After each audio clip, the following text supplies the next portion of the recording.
Hi, today I'm joined with Mads Singers, and today's episode is on how to succeed in the interview process. So, you're an employer and you're looking to take on some new employees. How can you make the most out of that interview process to make certain you're getting that right hire?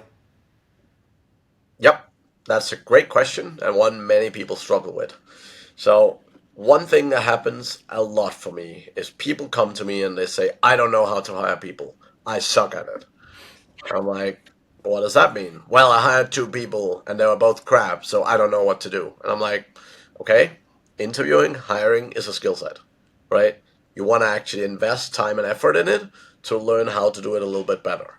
Yes, you're busy, but there's very, very few things that you will do that have a bigger impact on your business than hiring great people, right? If you hire great people, everything else becomes so much easier. So it is worth investing a little bit of time in learning how to do it better. Now, the good thing is there's a lot of great tools nowadays, right?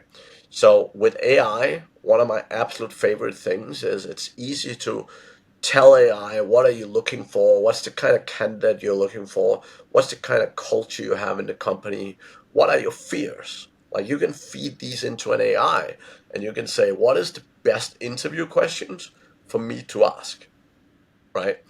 And that will actually give you some really, really good questions.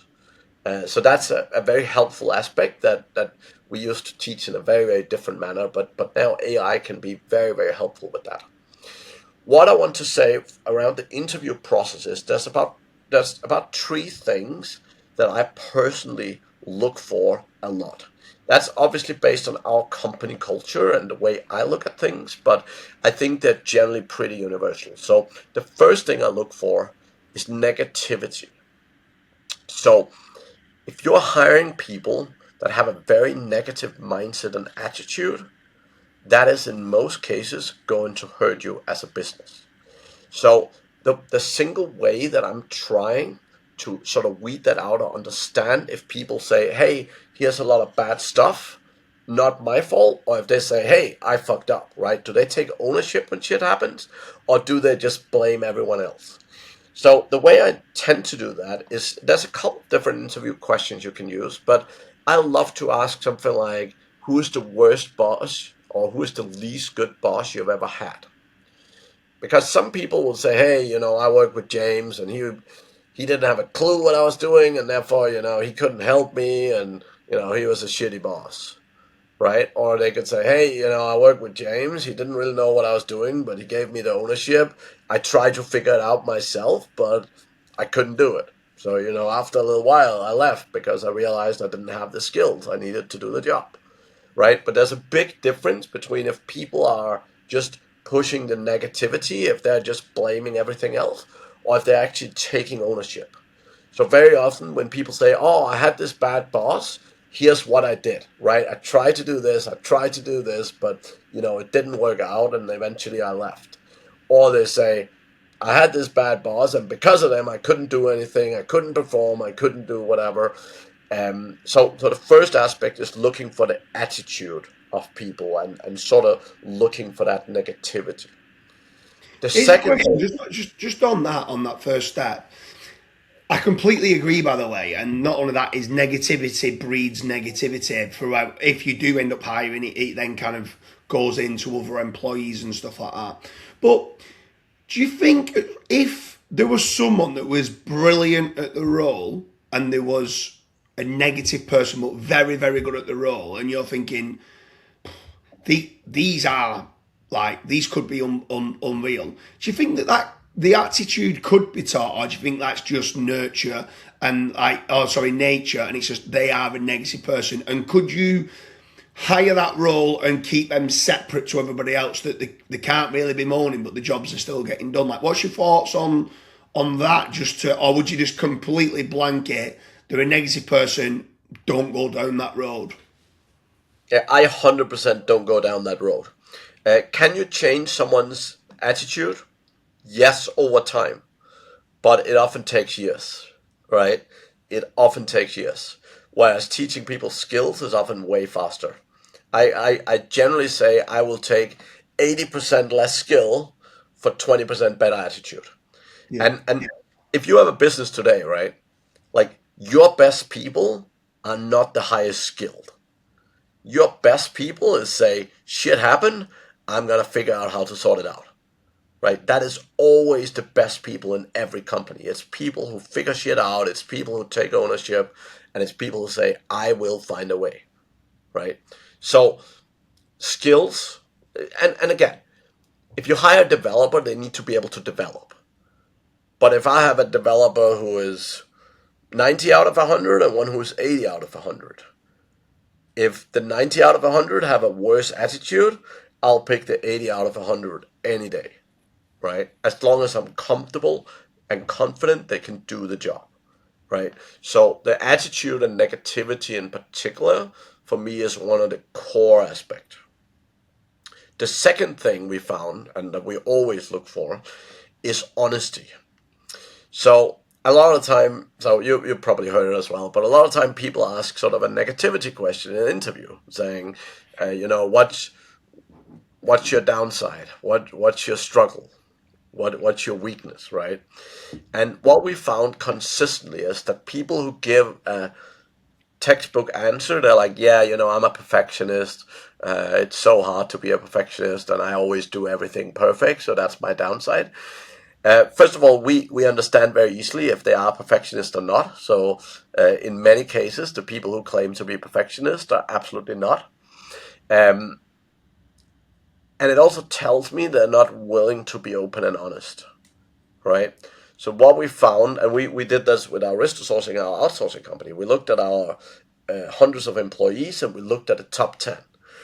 And we saw what was the commonalities. And one of the core commonalities we found was that in the interview, all of the top 10 people was willing to give a real answer.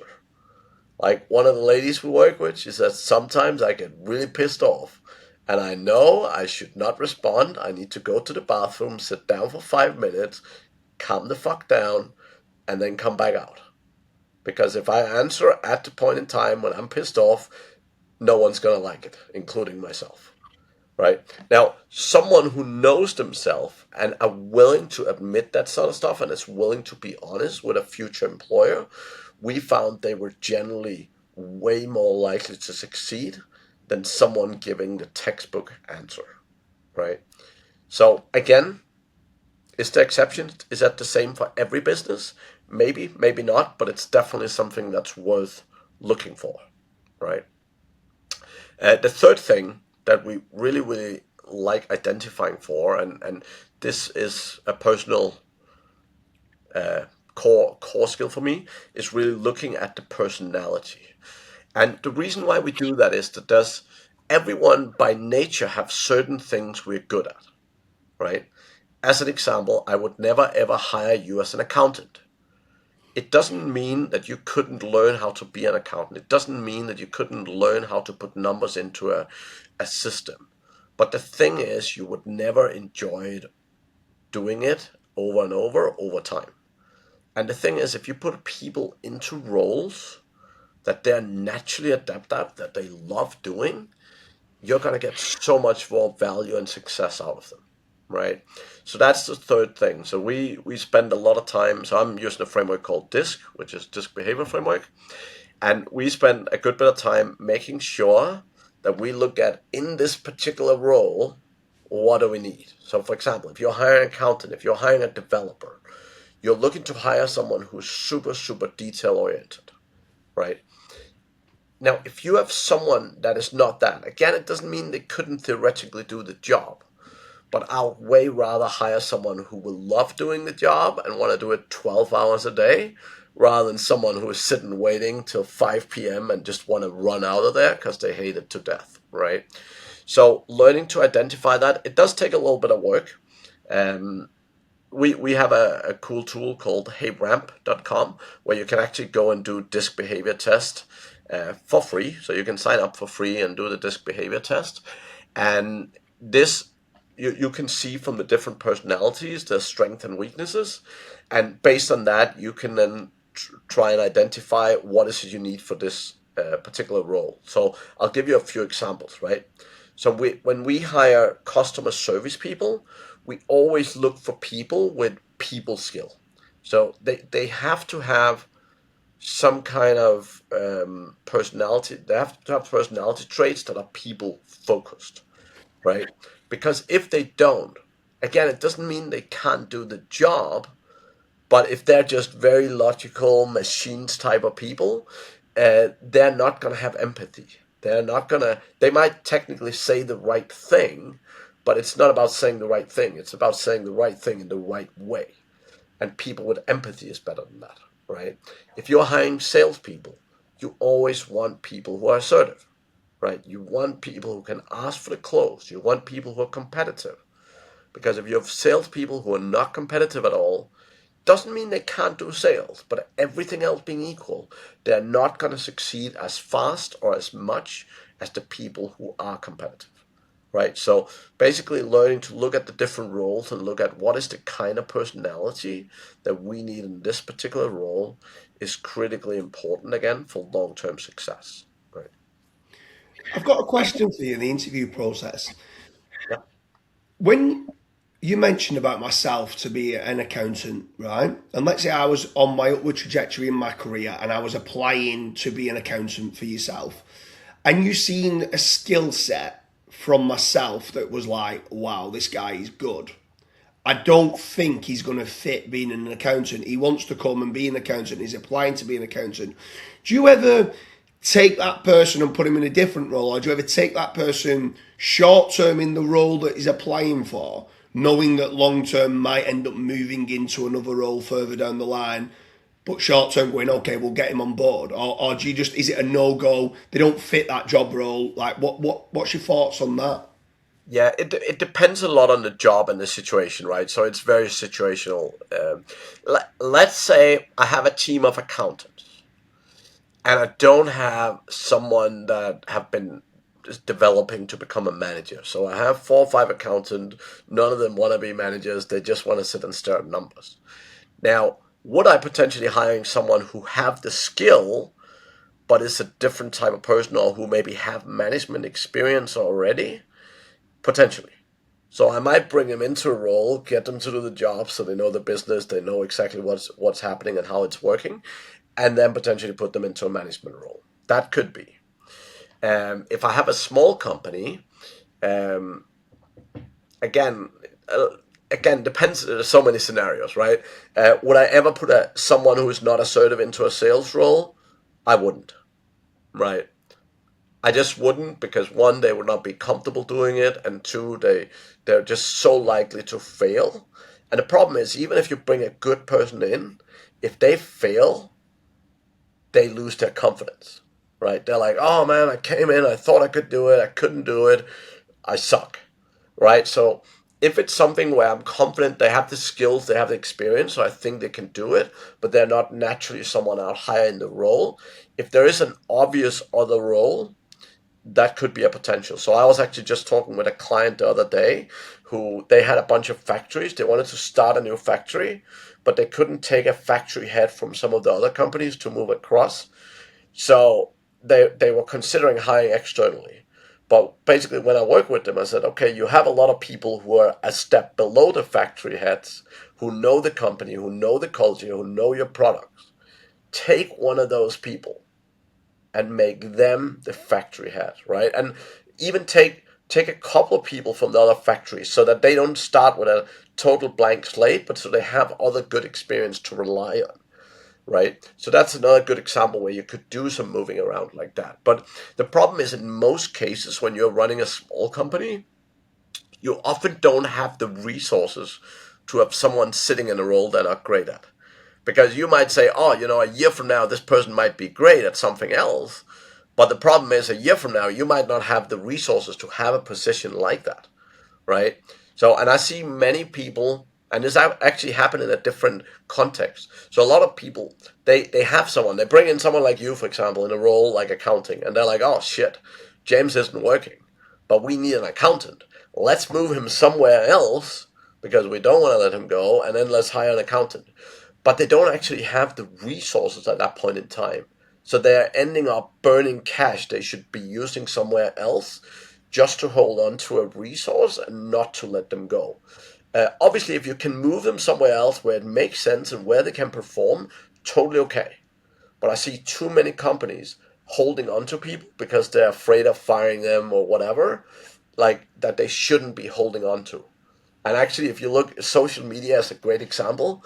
There's so many so many social media managers sitting around different companies and have been shoved into the role because they sucked at whatever else they were doing. And they were like, oh, well, we don't have any social media, so you go do that. And it's often, the output is often not great. And therefore, but it's hard to measure. It's hard to measure output, and it's hard to see if they're actually doing a good job. So they end up in those jobs for a longer period of time, which is often not a good thing. Yeah, and I've got one last question on this for how to succeed in the interview process. Let's say now that you're a big agency, you're well known, a lot of people want to work for you. You go and put a job role up, and you're getting 500 people applying for that job. Obviously, you can't go and interview them all. What kind of segmentation are you doing? Are you asking them to do some sort of, obviously, doing the DISC personality test? Are you asking them to send the CV in? Are you then doing like an online quick assessment with like, almost like tiering the interview process and narrowing it down to maybe, okay, now we've got the best 20, now we'll interview them. How are you segmenting them 500? Yeah, so we use a very simple concept called everything else being equal. So what we do is we have a pile of candidates, and we typically have a recruitment support, or we have a person maybe in the Philippines or something who can sit and do all the monotone work and going through 500 people. What we do is we then look at some of the candidates and say, what are the things that makes people more likely to succeed? So let's say there's 500 candidates. Let's say you're hiring for a role of technical SEO. Everything else being equal, someone who have done it for at least 3 years is probably more likely to be successful than someone who have done it less. So we then start asking a bunch of these everything else being equal questions. So let's say that takes us from 500 to 200, right? Then we say, okay, everything else being equal, someone who types faster is probably going to be more likely at doing better and more output than someone typing slow. So let's do a typing test with them. And let's remove the bottom 30%. Because everything else being equal, the faster they are on a keyboard, the faster they are writing and doing stuff on a computer, the more likely they are to succeed.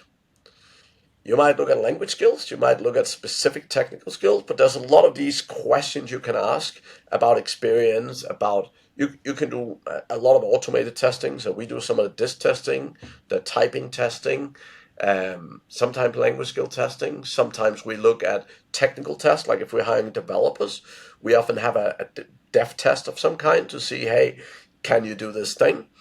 And that often brings it down, right? Now, if we still have too many, let's say we have 40 people left, what I absolutely love doing is getting someone else in the team that they will work with and say, hey, Bob, I have this guy who's going to work potentially in the technical SEO team. I would love for you to call these 40 people, have a 15-minute conversation, tell them about the job, and have a chat with them. And at the end, I would love to tell you, I would love you to tell me the 15, 20 that you think are the best, right? Yeah. Because again, I love giving people in the team ownership of who's coming into the team. As the person responsible for hiring, as the person who runs the team, I will always make the final hiring decision. But giving your team an input can be very valuable, right? So there's many, many things. And in one of our companies, we actually have a HR person who do initial interviews. So she will do the screening interviews across all candidates, across all businesses, just to say, just checking out like the things we were talking about, like values, negativity, and so on and so forth, right?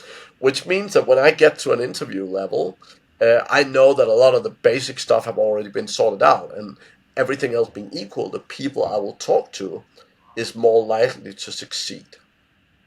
Yeah, and then the last question for you. If someone's watching this and they go, James Dooley, I love your interview with Mad Singers on how to succeed in an interview, but I just don't have the time. I just don't have the patience. I want someone to do it for me. I want to outsource the recruitment for them. Is that something that Aristo Sourcing can do? Are you able with Mads Singers consultancy to kind of help on that process and basically them to kind of give the roles and identify the skill set of what they need?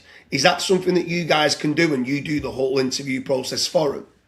Yeah, we can do the worldwide recruitment. The things I would say though is what we will do is we will shortlist candidates. As the owner, never ever let someone just hire for you, right? Like it might be they shortlist 3 candidates, and we would go and do that. Sometimes it's 2, sometimes it's 5, but we'll go and shortlist some candidates. But never just pick one. Like you can save a lot of time by having a company going through interviewing people, shortlisting people, checking skills, doing the testing, doing all that. But always, always interview the person before you make a final hiring decision. I cannot reiterate that enough, right? Because we work with clients that just randomly say, "Oh, I just want you to pick someone for me," right? No one knows your company, no one knows the role like you do, right? So Yeah, you for sure. you want to make that choice on your own.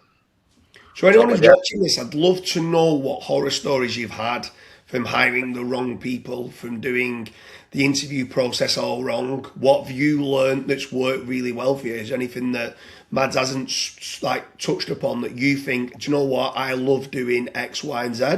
I'd love to know that in the comment section. Mads, it's been an absolute pleasure on how to succeed in the interview process. it's been fantastic.